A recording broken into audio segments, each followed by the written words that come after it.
Awesome. So we will get started. Again, welcome everyone today to the orientation Q&A. We wanted to start off by introducing ourselves, the advising team, because you'll be working with us throughout your time here, whether that's, 2 years, 3 years, 4 years, 5 years, however long, your academic journey takes you. We are excited to work with you. My name is Erin. I am one of the undergraduate advisors for the Global Health program. I have now been with Global Health for about 3 years, which I can't believe. And my pronouns are she, her, hers, and I'm really excited to work with y'all. So now I'll turn it over to Alexis. Hi, everyone. I'm Alexis. I was in the Global Health program. I did a BA in Global Health, and my pronouns are she, her, and I will be helping out with undergraduate advising. It's nice to meet you all. Awesome. And we also have Sage Brand. Sage will also be helping to advise. Their pronouns are they, them, theirs. And they also help out with the anthropology major as well, but they will also be helping with global health students, and they were also in the global health program as well. And so they are also on our advising team. And I'll turn over to Brittany. Hi, my name is Brittany Wright, pronouns she, her, hers, and I'm the MA advisor, but I also work with a lot of our undergraduate students. I've been with the global health program since it began in 2014. So I guess we're going on 8 years now.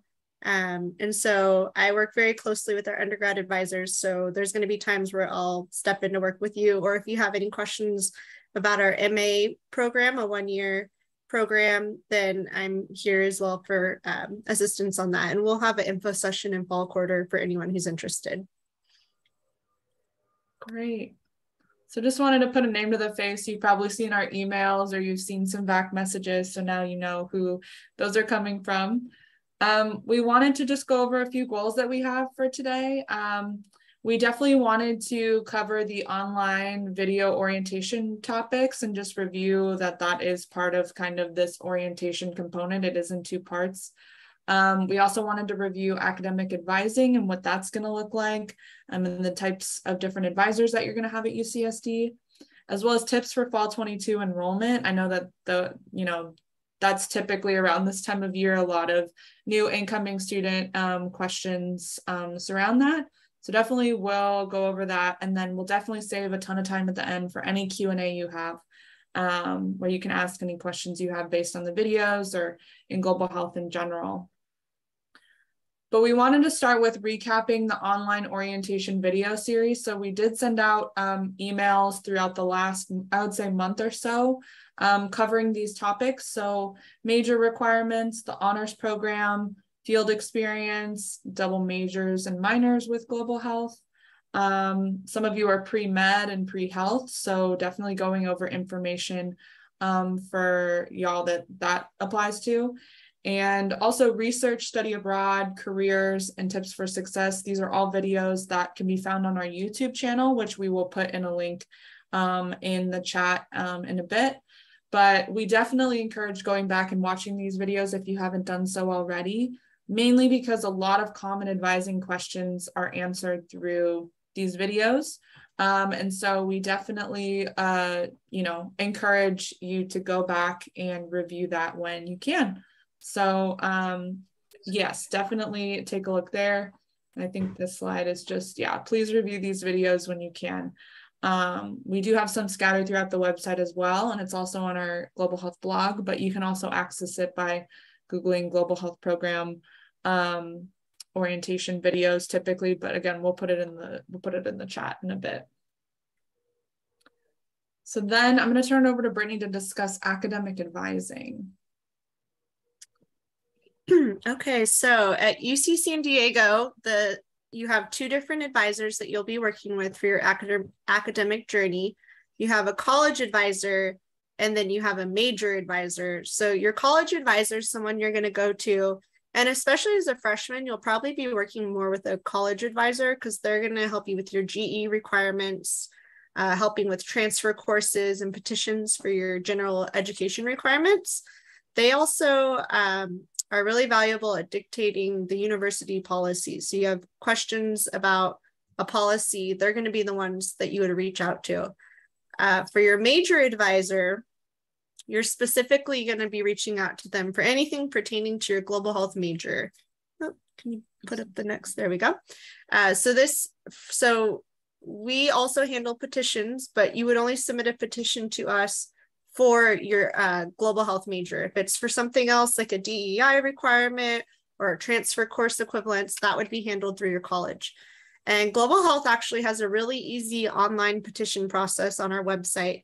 So if you go to undergraduate program and then there's a petitions tab, you can click there.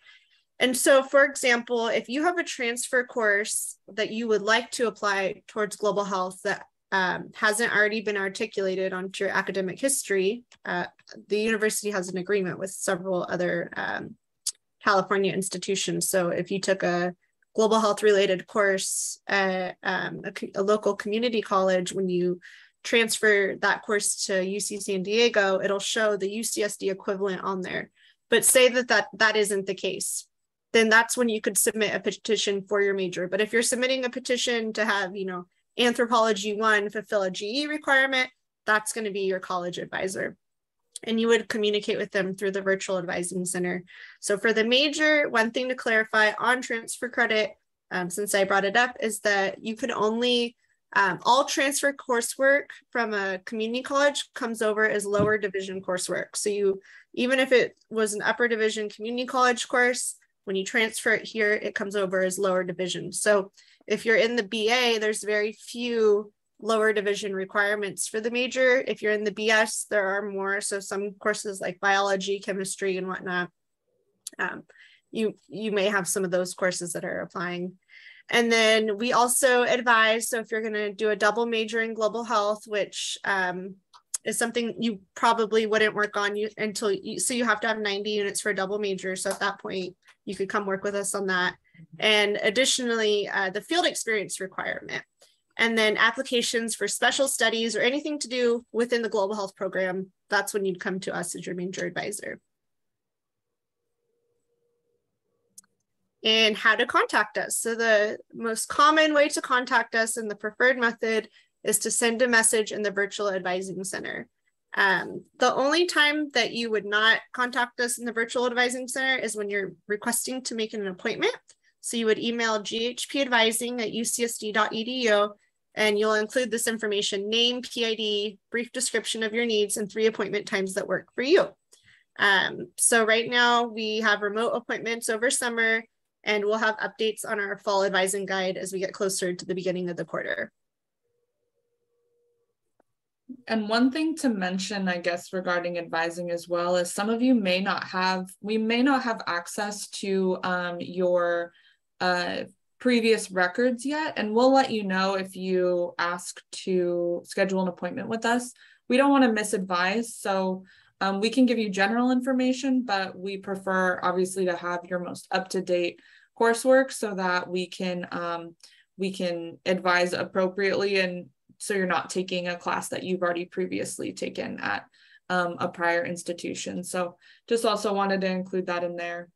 But wanted to go over some fall enrollment tips. So admissions, when they admitted all of our new incoming global health students, actually, I think most students got admitted in the global health BS degree, which is ultimately fine if you are wanting to be in the global health BA. You'll be able to switch once you enroll in your fall 22 courses. So you can double check what major code that you're currently listed in. GH25 is the global health BA degree, and GH26 is the global health BS. So you should see that on your academic records and in the VAC and your student portal. So check there and see if it reflects the correct degree. You can also do this by running your degree audit to see what degree that it's currently listing as. And if it's not the correct one, it's super easy to change. We're not a CAP major, so it's an automatic approval if you want to switch to the other degree program. You would go to Triton Link and then declare or change major, and then it would be major/minor tool at the bottom of the page. So it's really easy to switch, and we just wanted to let you know that prior to when you're enrolling, just so that you're not alarmed that you're in the wrong degree program. It's incredibly easy to switch. But we also wanted to discuss enrolling in fall 2022 global health courses. So in our major requirements video, we give some tips and we give information regarding what classes that new students are typically enrolling in. When you're a freshman, you're typically enrolling, or a first-year student, you're typically enrolling in classes that are lower division. Maybe you're working on college requirements to start your GEs, things like that. But if you're a transfer student, you're probably diving into your upper divisions, or you're most likely diving into your upper division classes much sooner. So definitely check out our major requirements video. We give a lot of tips in that video for what to look for and what to think about when you're planning. But we also wanted to point out, just in general, the classes that are being offered in the fall. So as some of you may know, you can access the current schedule through the schedule of classes. You don't have access to enroll yet. That happens in mid-August. But once that time comes around, we're actually adding more seats into the following classes. So in the core courses, we have Global Health 20, that's the Intro to Global Health class. We recommend this class for all students if you're able to take it. There's a variety of intro courses you can take for the major, but it's a great intro class to what you're going to be taking in your upper divisions. It sets a really good foundation. We will be adding a lot more seats to that class, as well as Global Health 148, and it's cross-listed with ANSC 148. That's Global Health and Cultural Diversity. So you can enroll in either section of the course. It's the same class, so definitely check both sides, but we will be adding more to the GLBH side. And then we also have Global Health 181, which is Essentials of Global Health. Now, we typically recommend enrolling in 148 prior to 181. We know that doesn't happen with all students, and also Global Health 20 prior to both of the upper division classes. We know that doesn't exactly always play out accordingly. So it's just our recommendation to kind of take these courses in that order. But there are no prereqs for the upper division classes. So if that's what you are able to enroll in, then, that is fine. We also have seats available in the following electives that we're going to be making more seats available. So we have Global Health 100. There's a couple of different sections of Global Health 100. That's our special topics. The topics rotate every quarter. But the section we're adding more seats to is infectious diseases. That's the topic there. And then we also have Global Health 106, which is water and sanitation and hygiene in global health. And we'll be adding more seats to that class as well. And also Global Health 113, which is women's global health. So definitely take a look at those classes. The other thing too is you're not, because global health is so interdisciplinary, as I'm sure a lot of you have seen on our website, on our major requirements page, you can take a variety of different classes from other departments. There's anthropology, there's psychology, biology. So as much as obviously we want you to take our global health GLBH courses, and that's where a lot of our faculty lie, there's a ton of electives that you can take from other departments. So don't feel like you just have to search for global health electives. You have a whole range of interdisciplinary electives that you can choose based on the elective that you're looking to take. So definitely take a look through the major requirements page and kind of browse through what topics interest you and what's being offered. But we wanted to show you what the schedule of classes looks like. So for example, right now it currently says for Global Health 20, that first line up there, Introduction to Global Health, says there's only one seat. We're adding more seats. So definitely don't feel alarmed if you see that. We will be making more space available if you're trying to take that course. Not all courses are going to be waitlisted. But the other thing too is if there's a class that you're really interested in and you really want to take the topic, it's relevant to the global health major, or if it's even relevant to your college, don't be afraid to put yourself on the wait list for a class. I think at some point every UCSD student ends up on the wait list for a class to some extent. But I would definitely say if you're interested in a particular topic to, wait list, kind of gauge how big the wait list is versus how big the class is to kind of get a sense for maybe if you'll get in or not. But yeah, I would say definitely don't be afraid to, if you see a class that counts for your major or is relevant to where your interests lie. Another point to mention is that once the quarter begins, and correct me if I'm wrong, Erin, you can enroll in additional units, correct? So you can enroll in up to 19.5 units for the quarter. So you can enroll into 19.5. I think you will be able to after your second pass. So there's a 2-pass enrollment system where you'll be able to enroll into a chunk of classes first. I believe it's up to 8. And then the system, once you get to second pass, will allow you to enroll into 19.5 units, up to 19.5, I believe. So, and then once the quarter starts, you can actually enroll in more.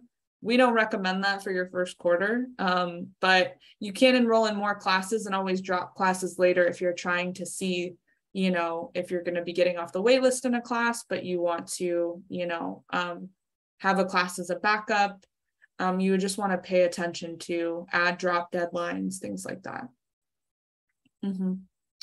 So another tool to select courses is on our courses doc, or our courses page on our website.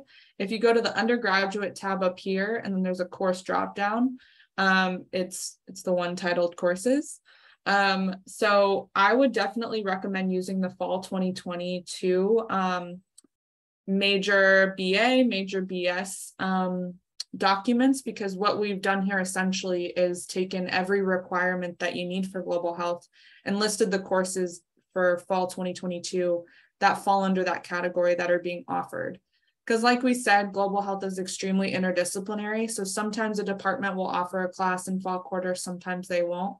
But what we've done here is basically we've taken the classes that we know are being offered based on the schedule, and we've sorted them based on what requirement it fulfills. So this is a really helpful guide in seeing what major requirements are being offered. We're also in the process of updating the annual schedule. This one takes a bit longer, so we're currently working on it, but we hope to have it up in time so that you have it also as a guide for enrollment. But I would say for the fall 2022 one, that's going to be a really helpful guide for you as you're kind of looking at what you want to take for the major. So yeah, again, it's under our courses, undergraduate, and then courses. And this actually leads us to our Q&A. We just definitely wanted to go over those few points that aren't covered in the video because they're more recent updates. But we definitely wanted to open it up to any questions that y'all have about global health, especially based on the videos. If anything was, you have questions about, feel free to put them in the chat. And also in the chat, you can make it so that it's available so everyone can see, because someone else might have the same question as you. So if you can also raise your hand. Feel free to raise your hand, and we can call you and you can unmute yourself.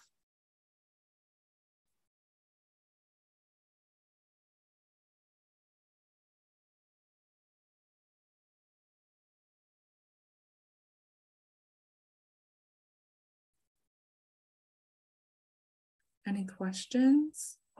We are here for you and happy to answer anything.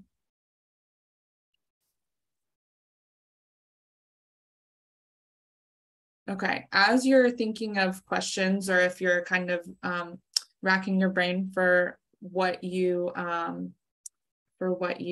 watched in the videos, what we could do right now is we could actually show you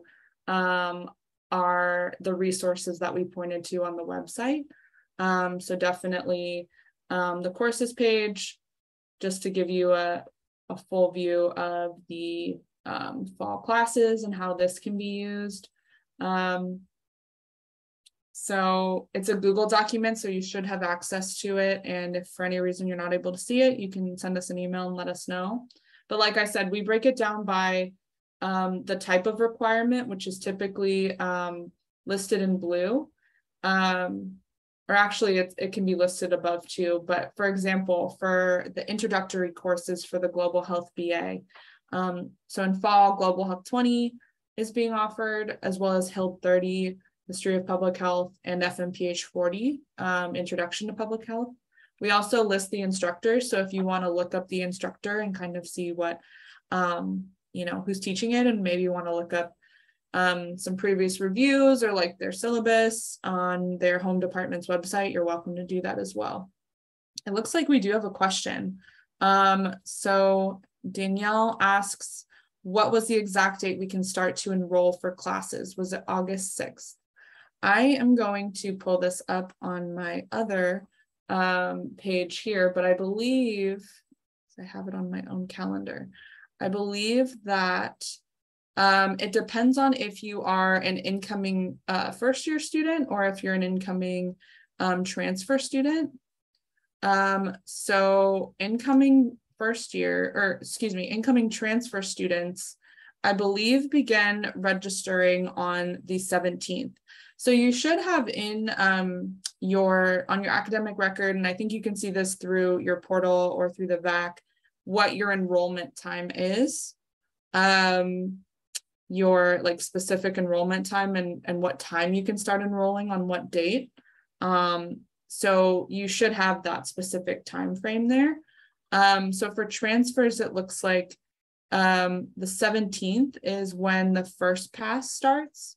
So your first chunk of enrollment, I guess you could say, you can enroll up to a certain amount of units. And then the next day, so the 18th, is when first years get access to their first pass.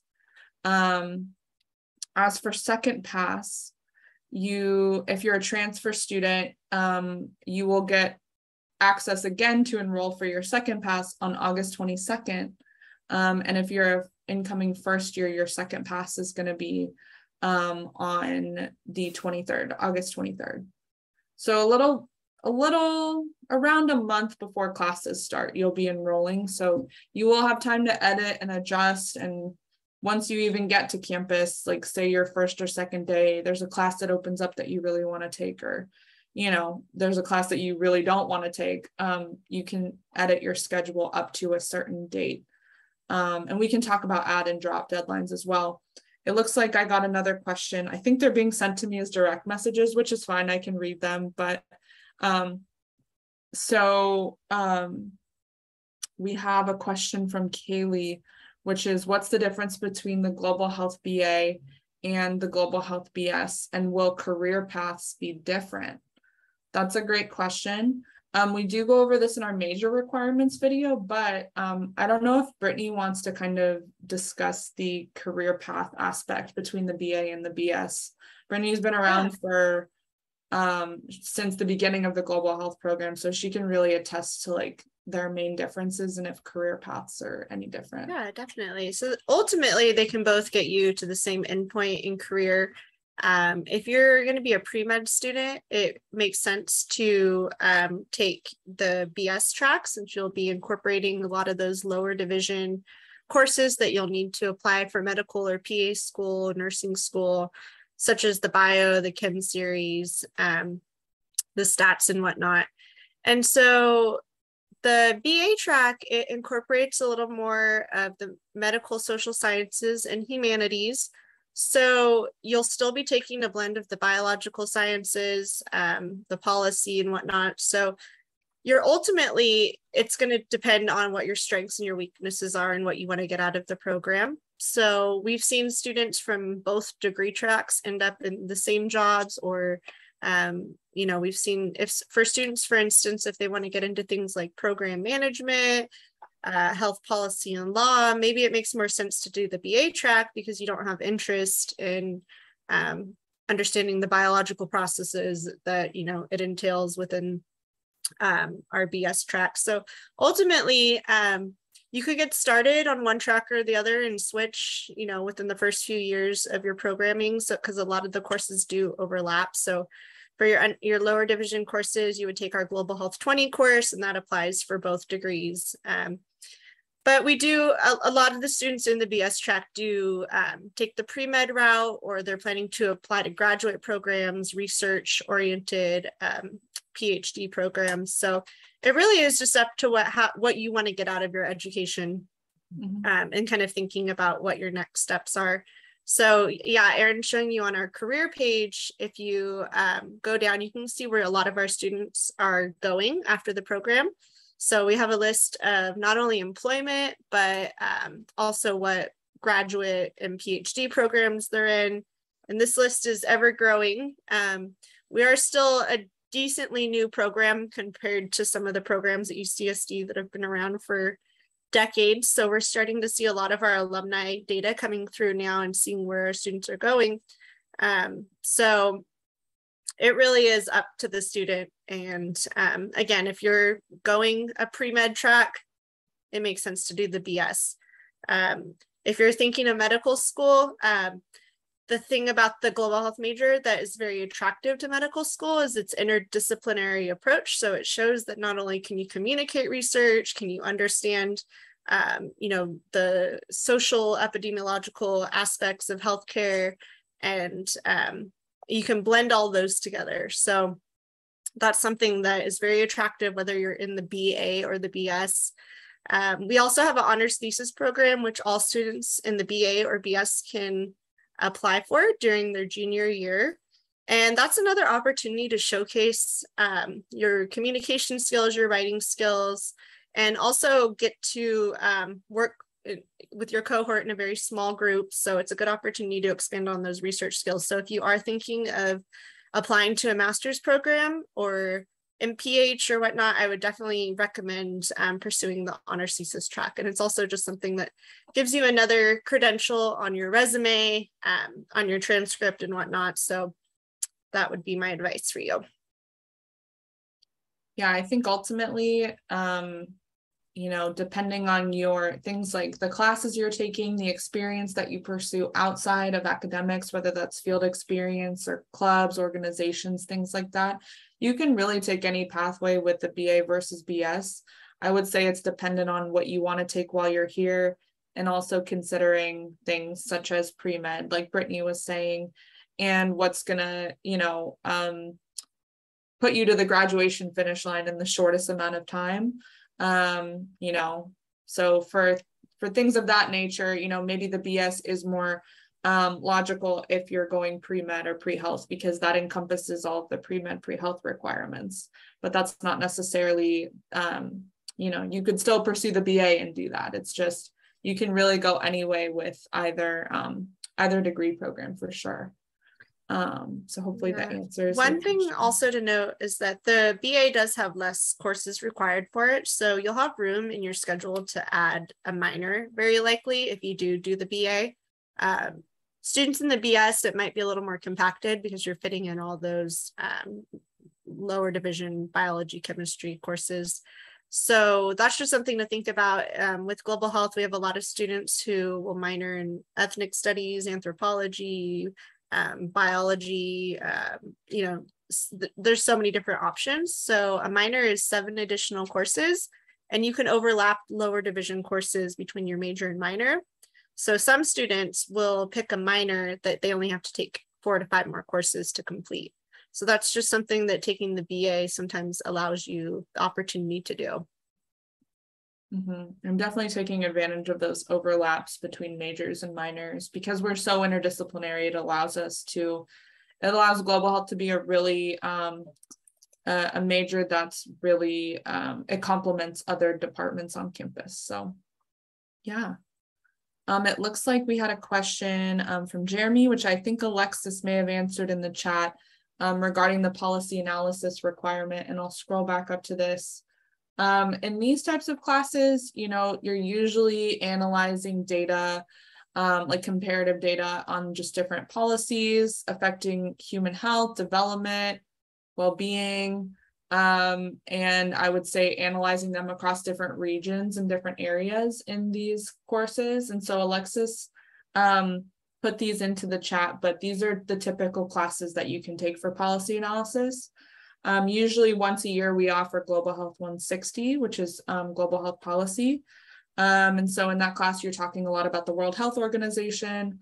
Like I said, just analyzing how different policies impact different groups in different regions. And, you know, there's also other classes specific to if you're, you know, if your interests lie in climate change, there's an environmental law class, there's a class surrounding case studies in healthcare programs in poor and underserved populations. So it's really dependent on A, when it's offered, and if it works with your schedule, and B, you know, just what you want to take and what is exciting to you. So hopefully that answers your question, Jeremy. Yeah, a lot of students really do enjoy our global health policy course, just so they understand how policy comes to fruition, and basically the obstacles, and just kind of analyzing that, you know, there's different ways to get involved in global health. You don't have to be a medical practitioner to make a difference, and policy is one way that you can affect a large body, a large population. And I think understanding the undertakings of what decisions and who are the key players, who are the stakeholders in making these decisions that affect the health of not only ourselves, but individuals globally, right? So I think it's a really informative class. And even for health practitioners, it also helps to understand what those undertakings are that inform their environments today, right? So if you get a chance to take that with Professor Mackey, I think it's highly recommended. Yeah, and students love the instructor of the class, so it would be it's a really cool class in global health. It looks like I am seeing a message here from Emma. Are there any global health courses that are new offerings for the program or aren't offered every year that we should take a look at? That's a really good question. I think that that definitely will be just kind of based on what electives you want to take. Our electives aren't typically offered each quarter. Like, we'll typically try to offer several of our electives each year, at least once a year. So I wanted to bring up our courses page, which again, if you go to undergrad and then courses, we have a upcoming tentative course offering. And that's divided into the lower div courses, the upper div courses, and the global health electives. So I guess one thing I'll say before I answer Emma's question is we typically offer Global Health 20 every single quarter, and we try to offer it every summer, at least once. Our upper division classes are also typically offered every quarter, every academic quarter, and we try to offer 148 every summer. The one thing, and then 160, like we said, the policy analysis class is offered typically in the winter. Historically, obviously that can change. It's all tentative based on instructors' needs and schedules. But the one thing I wanted to say is because one of the core classes is MGT 173 that you take for the global health major and potentially for the minor as well. So, you know, what we recommend is to try to take that class earlier in your like academic career here, prior to senior year, typically prior to your last year. Reason being is because we don't, that class doesn't fall within our program or our department. It's actually through the Rady School of Management. And so they're the ones that actually control the enrollments for classes. And what we've seen is that class will typically fill up. So like for fall 2022, for example, I think there's already a pretty long wait list. So I would definitely say to prioritize that for your first pass when you can, and maybe not to leave it to your last quarter. But yeah, so definitely trying to do the core classes first would be definitely a priority, I would say, just looking at this. But in terms of the electives, you can see the variety that we offer. We always try to offer a different special topics every quarter. So if you see a special topics that's being offered, you know, this upcoming year, we have Asian health and healing, infectious disease, critical perspectives in global health, and also a career development course. If any of those are interesting to you, we don't always offer those. So I would say to kind of look at this page at the beginning of each academic year to see what's being offered and maybe to try to plan around that. Again, things are tentative, but we try to stick to what we put on this page. But yeah, I would say that the special topics aren't always there. So they're always changing. We also don't always offer our Global Health 113, the women's health. Same thing with the water sanitation course. So, you know, for fall, those might be classes where if you're interested in the topic, you know, you take it. But yeah, you can definitely take a look at what we're offering here. Because the electives, those vary just based on instructors that are available. I don't know if Brittany, you have any other ideas around this, but we typically try to put out a variety of electives for different requirements if we can. Hopefully that answers your question. It looks like we have another question from Grace saying, while I was looking through the major requirements video, I saw that a score of 3, 4, or 5 on the AP stats exam fulfills the requirement. However, when I was viewing my audit, it said my statistics requirement is unfulfilled. I was wondering if the stats fulfills. Yes, let me pull this up. So why don't you actually send us an email? Because transfer students, can they use the VAC yet? Yeah, so you should be able to use the EVAC. It's like the enrollment, like before you've enrolled for classes. Usually, and this is kind of what we were hinting at before, why we can't necessarily advise every student right now is because certain documents are still being uploaded into your audit. And what may just need to happen is getting in touch with either the psych or the math department to get that course updated. But usually it takes a few, like into the summer, it takes like a month or two to get that fully reflected.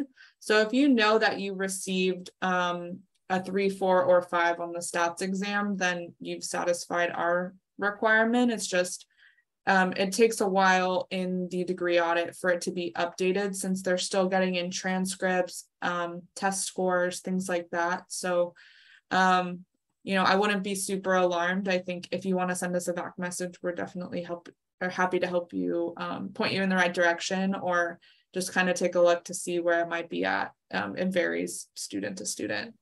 And I do see, Grace, that on your transcript, the other courses have been articulated, the stats is not.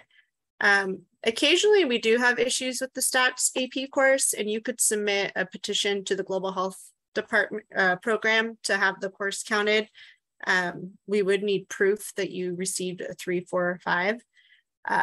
But I would first check with your college to ask why that hasn't been articulated yet. And then if there's an issue with that, then you could reach out directly to us. But likely you're going to need that course to fulfill something for your GE requirements too. So start with your college and then move your way to your major if that's not able to be resolved with them.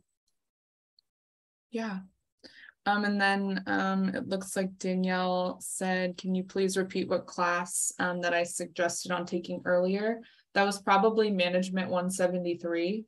I would say taking all of these core classes, like making those a priority to get done, because there are so many different, like those are specific classes, you know, you need to take for global health, that when you know, finish those, then you have a wide variety of electives that you can choose from. There's biological sciences, medical social sciences, medical humanities. And then for the BA, there's the global processes and upper division writing in the additional elective of your choice. So you have a bunch that can fulfill those. So I always say the priority is to get done what you know the specific classes are. But again, if you see a class you're really excited about, you know, definitely try to enroll. That's an elective, you know, if it's 105 or GLBH 103, you know, there's a bunch. So hopefully that's helpful. Yeah, I think from my perspective, taking Global Health 148 and Global Health 181 early on is very valuable if you're a transfer student, because it sets up a foundation to help you succeed in your other elective courses. Most of these courses, again, like Erin said, are offered every quarter, but highly recommend. So for all freshmen, all incoming transfers, take Global Health 20 first. We recommend Global Health 20 before Global Health 148. So Global Health 20 is almost like a prerequisite to Global Health 148. So if I were an incoming student for my Global Health courses, I would take Global Health 20 in fall, Global Health 148 in winter, and Global Health 181 at, I would say winter or spring would probably be ideal. You can take it in fall, but it's going to be it's one of those courses that sort of expects that you already have a little bit of global health background, right? So that's why we really encourage you to take Global Health 20 as soon as you can. If not, you definitely could take 148, but you're going to be more successful to get Global Health 20 in before. Like I said, it's almost like a prerequisite course. And then start focusing on knocking out those lower division courses. And, again, like Erin said, like if there's a elective that you just really want to take, then that's one thing, mix that in. So you don't have to do all global health courses for fall quarter. You want to be knocking out GEs, other requirements, and incoming freshmen, or, if you're lower division standing, there's very few global health courses that you could take, especially on the BA track anyways. So you might want to just start with your college GEs and work into your global health courses at a later time, just so the information's a little bit more fresh when you're taking your upper division requirements. So say you take Global Health 20 in fall of your freshman year, and then you're not taking your upper division courses until your junior year, the information is not really going to be fresh. So focus. I know a lot of you are so excited about your major courses, and that really is the most rewarding part, is when you get to start taking all of those courses. But I highly recommend knocking out as many GEs early on as you can. For sure. So the global health courses will be there for you. And tying into that, looks like Lauren had a question, which I'm sorry I didn't see earlier, is it possible to fulfill all major requirements in 3 years? So this kind of ties into what Brittany was saying, just in general about planning. There's this really helpful tool called plans.ucsd.edu, and we sent it out in one of the emails along with the videos, but you can basically sort it by whatever college that you are going to be going into. So let's say that I am a student going into Eleanor Roosevelt. So I would select that one, and then I would select the year that I'm entering. And then I would scroll down and select Global Health Program. And then, like I said, GH25 is the BA and GH26 is the BS.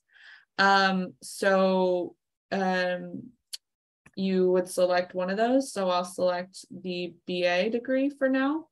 And then you can organize it by a 4-year plan, a 3-year plan, or a transfer plan. So this in general is just like a suggested plan based on what you need for your college, your units, your university requirements, and your major. It's not including any sort of minor or double major, because, that's obviously like pretty subjective based on each student. And so you can really use this to your advantage to kind of see what a typical recommended plan would be. The other thing to keep in mind is maybe you've already come in having transferred in statistics, for example. We use that as an example for a class maybe you got AP credit for, maybe you took it at a previous community college. So you definitely want to look through and make sure that all of these classes are indeed needed, because maybe you have already fulfilled it. But you could also look at what like a 3-year finish would look like. If summers may be recommended for a 3-year finish, which it could possibly be if you need the units. But again, maybe you've transferred in with already some units or APs. So this is what a transfer plan looks like based on what, transfer students typically come in with. So, for example, we recommend the lower division intro courses. And then we say, after that point, take your core courses, like Brittany was saying, because the lower division intros really set a good foundation for the upper division ones. So then we go through and then we suggest electives. And again, the electives are broken down even further from there, because you take a certain amount of biological science electives, a certain amount of medical social sciences, and then medical humanities, so definitely keeping that in mind when you're also looking at this. But this is an extremely helpful tool that we definitely recommend everybody know. So one more thing to add on to that is that with the question of can you graduate in 3 years, so you have to have 180 units to fulfill the university requirements to graduate.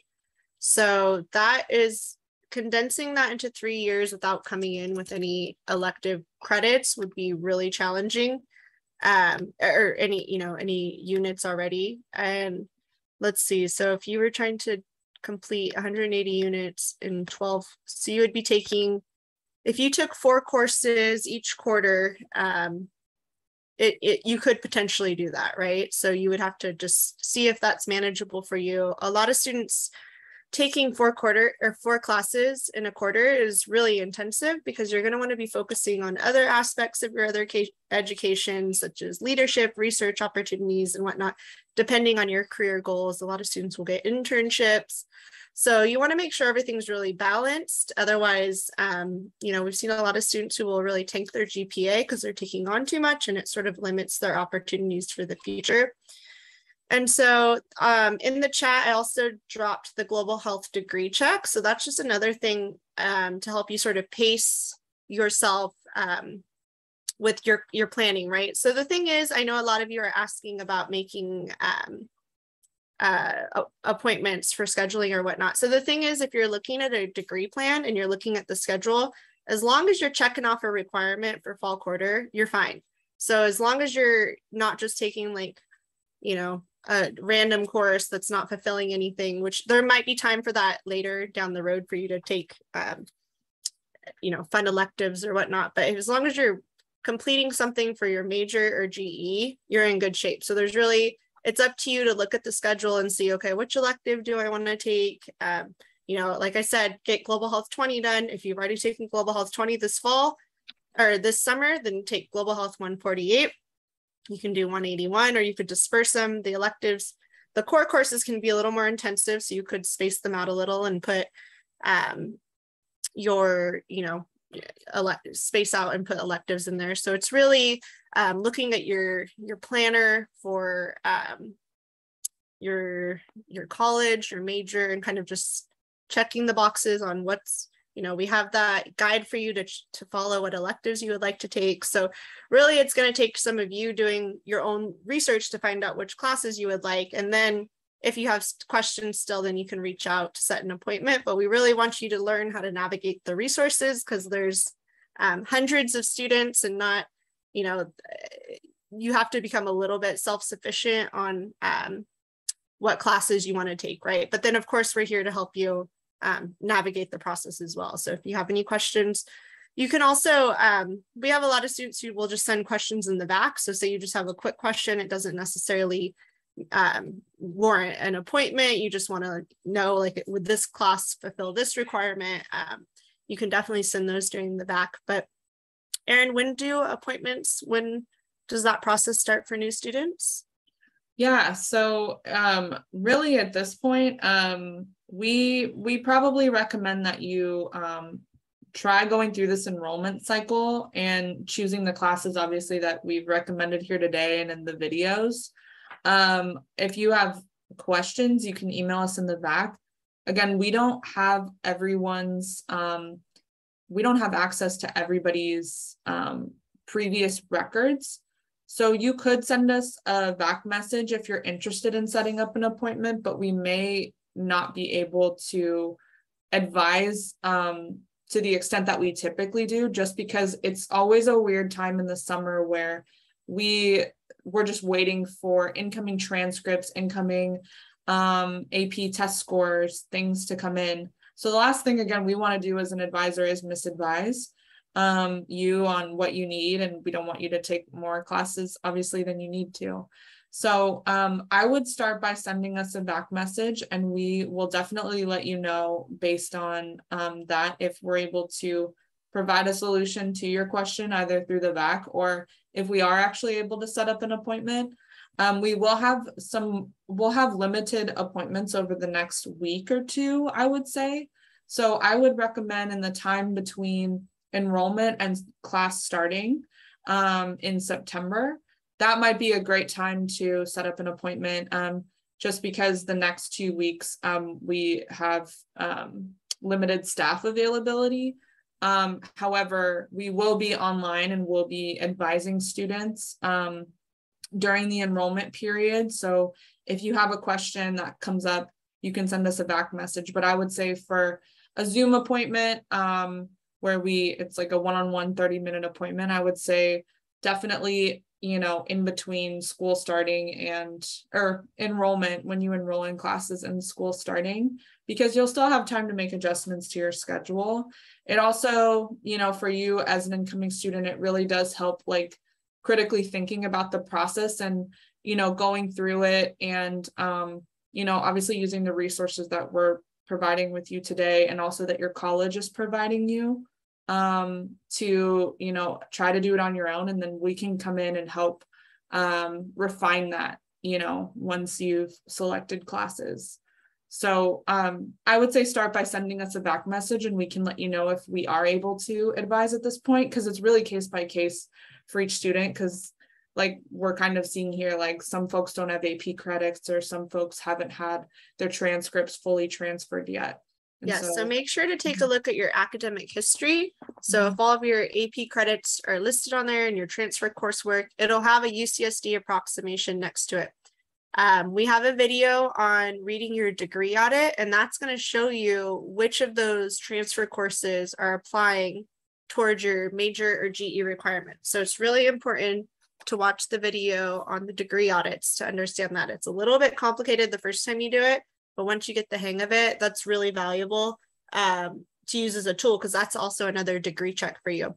And one thing to note about transfer students is that all of your transfer courses might not articulate to be, you know, an exact UCSD course or equivalent, but you are counting, you know, like I said, you need 180 units to graduate. So it's not like those courses were a waste. They're still helping fulfill that requirement.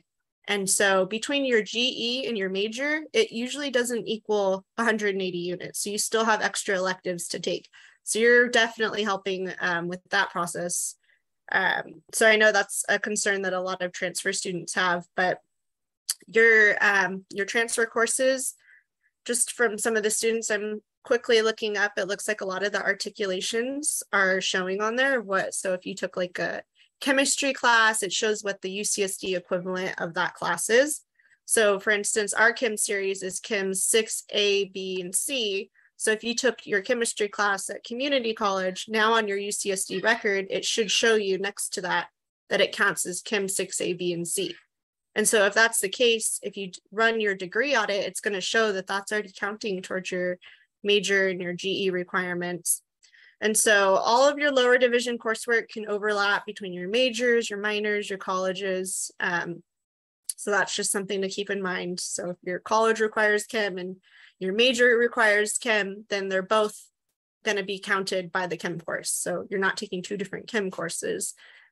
So spend some time learning how to run your degree audit. And I think that's going to help a lot of students just have an understanding of what they're entering with and what's already being fulfilled, especially for transfer students who are coming in, who I'm sure have a lot of those questions.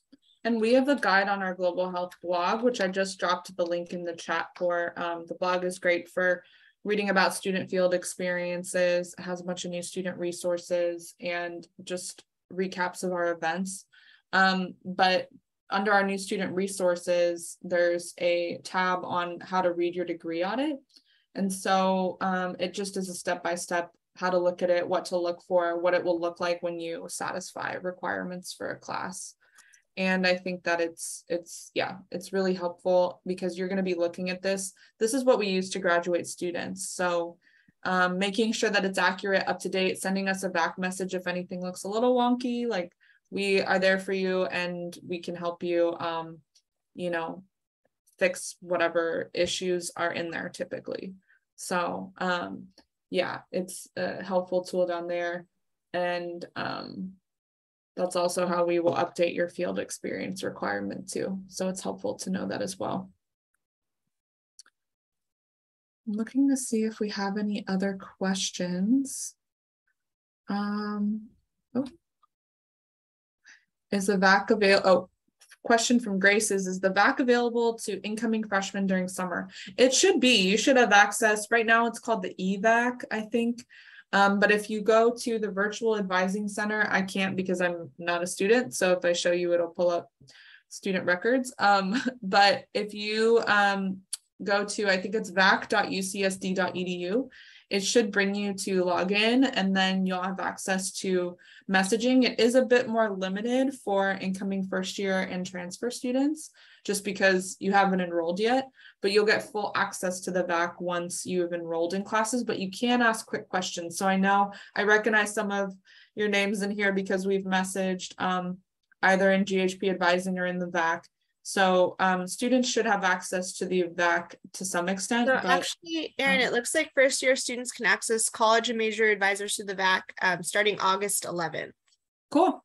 So yeah. The reason for that is, as Erin said, all of your records are still being matriculated right now. So some of you, it has completed. So if there's an urgent question, you can send it through the GHP Advising, but once the academic year starts, all of the questions need to come through the virtual advising. Except for appointment request, which would come through the email. Totally. And if you have quick questions, I would say always start with the VAC, because that's how we can log. We keep a log of questions so that it's there's like continuity in terms of advising, so that we can help students to the best of our ability, and so advisors know kind of what students are asking. We get a lot of emails to our GHP Advising email from across campus, and so I would say to definitely start with VAC for your quick questions. And if you want to set an appointment at that point, you can email GHP Advising, but just so that it's your question is answered in the quickest possible way, to start with the VAC, and we can direct you from there. So that's a good question. Yeah, does anyone else have any other questions? These questions have been so good, and I can tell that some of you really watched the videos, and I hope that they were helpful. I'm going to drop the video link in the chat, but I don't know if Brittany and Alexis, if you had any other last minute tips or any other things to let our students know. So I see Jeremy, Chem 7L is a chemistry lab. Thank you, Alexis. So that's something to complete the full year of the Chem series for like medical school, that you would need to take Chem 6A, Chem 6B, and Chem 6C, and the lab. And that's, so a lot of students who come in from transfer requirements, they don't always have the lab component. Sometimes they do. But we've seen like you'll come in with the Chem 6A series, and then you'll take that. And so for to complete the 1 year of chemistry for the BS degree, you would need to take the Chem 7L lab. And so you need to complete up to Chem 6B to B. So you can take Chem 6A, Chem 6B, and then you can enroll in Chem 6C and the lab at the same time. Cool. Awesome. I'm just trying to pull up the orientation videos right now. But does anyone else have any other questions or anything else global health related that you would want to know about? So one of my advice to students is definitely get involved either with the student org or with a group that you resonate with on campus. You're coming into a very big university, and you'll need to be really proactive to sort of find your place and like get connected. A lot of our students, they really like the global health program because we're really small compared to some of the other departments that have thousands of students. I think we're 500-600 students. And so it's really helpful to get to know your classmates. And so if you're coming in as a freshman and you really want to get involved in global health and you're not taking all your courses yet, the student org is a great way to do that. And getting involved in student orgs and groups early on, if you're looking for leadership opportunities, that's just going to show your commitment. And so maybe you can get involved the second year in leadership and really help make a difference by staying a few years in those leadership roles with and there's many orgs. You'll learn about them during fall quarter. There's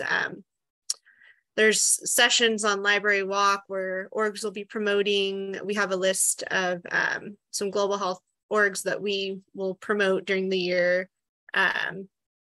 So, that's just one thing I would recommend, and make sure to get out and enjoy the scenery around campus, and just, balance is really key. So I've just seen too many students, and just having been a student at UCSD myself, like, you can really, you just want to set yourself up for success, right? So taking care of the whole student, your mental health, your physical health, and creating a community and getting connected and finding people to study with is really going to go far.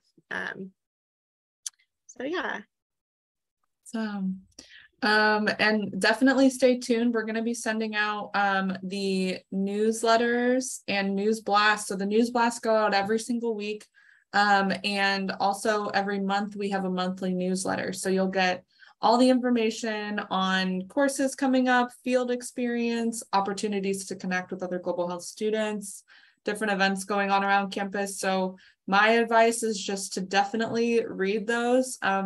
We tried to source everything that we think is relevant that our students would like in one place, all in your email each week. So definitely stay tuned for those. We're going to actually send out a summer newsletter very soon. So you'll kind of get a taste for what that looks like. But I'm really excited to meet you all. And I'm really excited for your journey to start at UCSD. The Global Health program is awesome. And all the instructors are very excited to welcome our new community of students into our classes. And so if any questions come up, you can message us in the VAC. And yeah, thank you so much for attending today. And we're really looking forward to working with you. So take care.